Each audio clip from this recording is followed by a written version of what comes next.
Hai, welcome back to my channel. Hari ini saya mau berbagi pengalaman saya yang memberikan motivasi kepada teman saya yang sering mendengarkan lagu galau dan sering curhat ke saya tentang masalah-masalah hidupnya.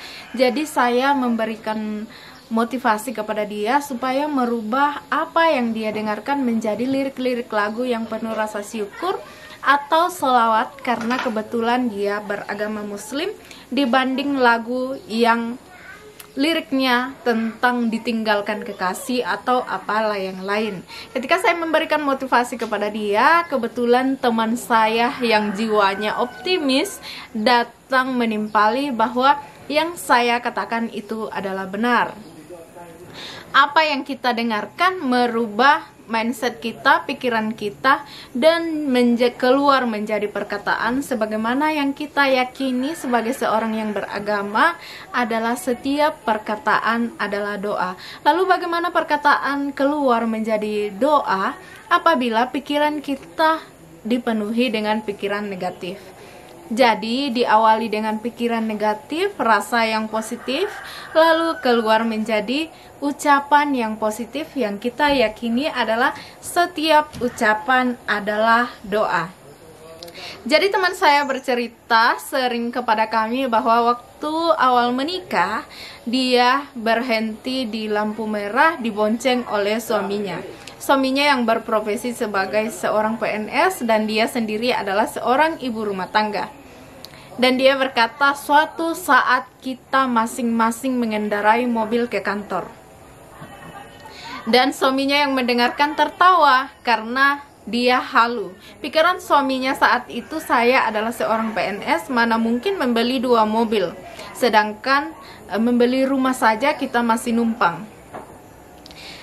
Tetapi istrinya yang optimis, teman saya ini tetap mengatakan, setiap berhenti di lampu merah dia mengatakan suatu saat kita akan mengendarai masing-masing mobil dan punya rumah.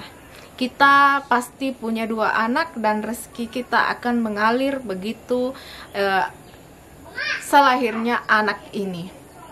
Dan apa yang terjadi teman-teman? Sekarang dia punya rumah dan juga masing-masing mengendarai mobil yang secara logika seorang PNS dan teman saya yang berprofesi sebagai honorer sekarang, cobalah pikirkan sendiri teman-teman.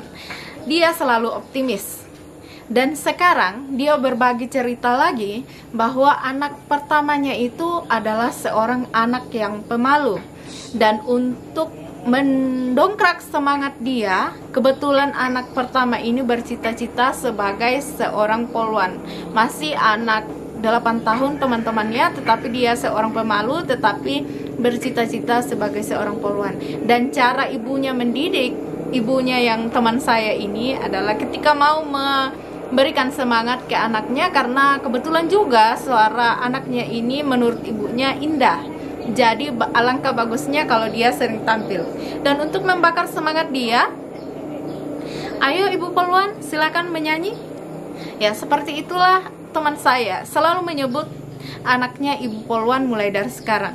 Lagi-lagi keyakinan dia adalah ucapan adalah doa, apalagi keluar dari mulut seorang ibu. Dan dia juga berbagi bahwa suaminya tidak pernah lagi menentang istrinya apabila kata-kata suaminya ini berhalu, karena dia meyakini, dia sudah mulai percaya bahwa ucapan yang baik, ucapan istrinya selalu terbukti di kemudian hari. Jadi teman-teman, mari kita mulai dari pikiran yang positif, mindset yang positif, agar keluar menjadi ucapan yang positif yang kita yakini ucapan adalah doa. Terima kasih teman-teman, dan suatu saat YouTube saya ini pasti berkembang menjadi channel yang menghasilkan untuk saya dan untuk YouTuber lain dimanapun berada. Jangan pernah lelah untuk berkarya, tetap posting yang menurut kalian positif dan dapat memberikan berkah kepada orang lain. Dan juga kalaupun menurut kalian ini video bisa diupload di suatu hari nanti, kalian bisa melihat diri kalian di waktu tua. Mari berkarya yang positif, berpikiran yang positif, dan menghasilkan Terima kasih.